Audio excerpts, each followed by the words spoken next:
Hey guys, Michael with Quiet Lawn here and Neon Pest and Lawn. This video, the topic I'm covering is a mowing update. You guys know that I've voiced my frustrations with our mowing service or with mowing in general as a service offering many times in many videos.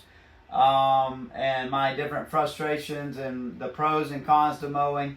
Why I don't think it's a good business service offering for us to continue, at least in our market, because our mowing season is so short. But I wanted to update you guys. We still are offering mowing this year. It's a major part of our revenue. Last year I think we probably did about $200,000 in mowing.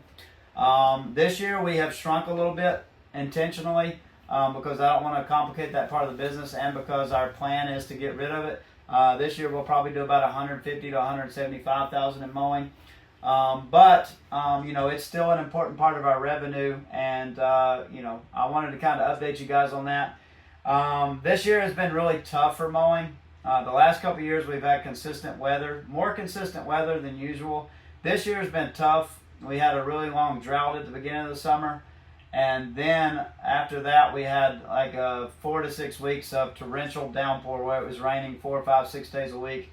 And we had a lot of frustrations with customers, being mad that their lawn hadn't been mowed or that we were a week behind. Because customers, it doesn't matter how they're never going to understand why you can't fit 5 days of mowing into 1 day of sunshine. They think in their mind that we just...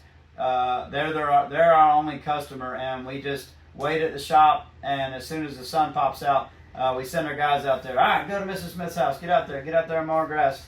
They just think that's how it works. They don't understand, and they get frustrated because we've had 4 or 5 days of rain in a row, and they just think that you're going to be coming to their property first, or they don't. Some of them don't even understand why you're not there mowing when it's raining outside. But we've had a lot of frustrations with that.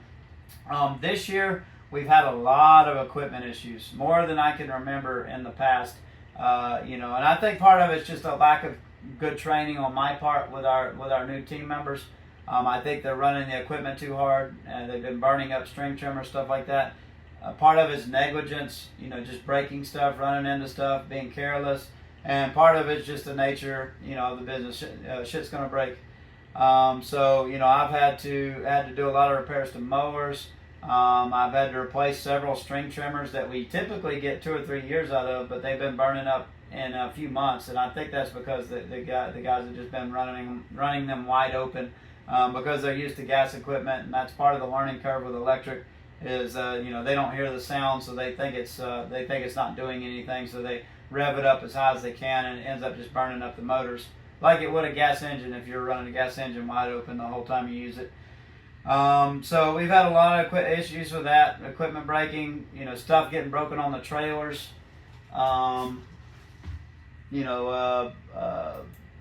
Damage to property. Let me put this back on our website. Damage to customers' property. Mowers getting stuck. Going down in ditches where they shouldn't be going. Banging into stuff, breaking sprinkler heads. Had to replace some vinyl siding. Not a lot of damage to customer property this year, but we've had some. We did get. My goal this year with mowing was just to get through the season because we had already committed to customers we were going to offer it this year. So I wanted to make it as easy as possible for the employees, so that we could get through this season and just get done with it, so that we can figure out if we're going to get rid of it, if we're going to subcontract it out, if we're going to sell it off, or what we're going to do for next year. So I ended up buying a Ryobi 42-inch zero turn just to help the guys out, make it easier. We were running the 30-inch like Grandpa Ryobi tractors. They worked fine, and we still use them on some of our, on one of our crews. But the zero turn, I wanted to try to not have to hire additional mowing people this year because we were going to be getting rid of it, and I don't want the issues of having to replace employees and all that issues that you have, the training. So we did end up buying one Ryobi 42-inch zero turn. It's worked really well. We've had some issues with it. But really, that was user, people getting it stuck or people banging it into stuff. But overall, that's been a really solid mower. I would guess we probably put 500 hours on it this year. And it's still got the stock lead acid batteries. So they're still going. They are starting to run down. Normally, I would spend $2,000 and replace those with a LiPo 4 battery, but I'm not going to do that to use it for one season. And it's made it this whole season, so it's doing fine. I got it from one of these tool liquidators for I think $3,000 or 32, might have been 3,200. I can't remember exactly, but it wasn't a bad investment for that. It wasn't very expensive, and it's done a good job. And it's helped the guys be more efficient, get more stuff done, so that we could avoid having to, get another crew, get another person going, stuff like that. Other than that, we've used the same equipment. We still got the 30-inch Ryobi rider on the other crew. We're still using the Cat Crest string trimmers, blowers. We're still using the Ego stick edger and the Select Cut push mowers, for areas that we can't access with the big mowers. All that stuff's working well. The Priuses are working well. We have if you're not familiar, our mowing setup is a Toyota Prius pulling a 4x6 trailer. The Priuses get, 45, 50 miles a gallon, so they're much cheaper to operate than a big truck. They're much less liability pulling a smaller trailer and a smaller vehicle than a big truck and a big trailer. Just everything's just lower cost as far as that. So, but that's how mowing's going. It has been a frustrating year with the weather, with the equipment issues, with stuff getting broken, with turnover. We started this season with one guy that hired him back during the Christmas light season and kept him through the winter. Telling him that, hey, I'll keep you working this winter while there's nothing going on, but I really need you during the mowing season. Of course, as soon as the mowing season started, he said he found another job, so he left. We hired another guy that lasted a couple months, about maybe 3 months, until he started, we started having some issues with him. He was breaking stuff and hiding it, not letting us know, not doing a good quality job at all, skipping stuff. So we had to let him go. We hired another young person that's doing pretty well for the last couple months. But, it's just those issues are constant with mowing. Last year we had the same guys throughout the year, and that was good. But with mowing, just due to how physically hard it is, how it's seasonal, I found that it's very hard to keep guys year to year. Most of the time they'll last one season at the most. Often we'll have to replace them once or twice during the season. It's just people don't view mowing as a career, and they never will. And it doesn't matter if we're paying them $20 to $25 an hour, which we are, when other jobs around here are paying $15 an hour to $18 an hour. They're never going to view it as a career. We don't have those issues with fertilization and weed control or pest control. We'll keep a guy for 2-3 years. They're consistent. They don't look down upon those careers nearly as much as they do mowing. It's not as physically hard, and it's consistent throughout the year. Even though we pay our mowing guys in the off season just to keep them, working all year, they still get bored in the winter. They might be getting paid to, do stuff around the shop. They might be getting all their hours, but they're still thinking in their head like, hey, this is not consistent. I don't like this change throughout the year. I want to do the same thing throughout the year. And, for whatever reason, it's just really, it's been really hard to keep people year to year mowing. And me being an owner that doesn't want to be involved in the business, I don't want to be out in the field. I would throw up if I had to go mow a yard. It'd make me sick, just the thought of it. Being an owner that wants to be an absentee owner and not involved with what's going on in the day-to-day, it's just a tough service because it requires so much hands-on, so many issues, so much expensive equipment, so many issues with equipment, so many issues with personnel, so much training involved. We think mowing is simple. Mowing is not a simple service to teach somebody to do. To learn how to mow quickly, efficiently, and not damage stuff, that takes time. It takes a few months to really get into the swing of it. Whereas I can teach somebody to do pest control or fertilization and weed control in a week or two. They're just much simpler services, and they bring in a lot more revenue per hour, and they require a lot less equipment, and they're year-round, at least in our area, and there's consistency with them. Those are just the reasons we're kind of moving away from mowing. The big thing we're trying to figure out now is, what do we do with mowing? Do we completely just get rid of it? Do we try to sell it off? Because while our other lines of business are more desirable, our mowing is a very good business. We probably run one of the most profitable mowing operations that I know of. Like, our one-man crews go out with a Toyota Prius and average $700 to $800 a day in revenue in an 8-hour day. That's what most two-man crews are doing with other businesses, or even less. So we have a very good mowing business. We have very tight routes. We have very loyal customers. But for all those reasons, like complicating reasons, like I don't want to have mowing because I'd rather have something simpler, because the type of business I want is one that I don't have to be around a lot, or I want to be an absentee.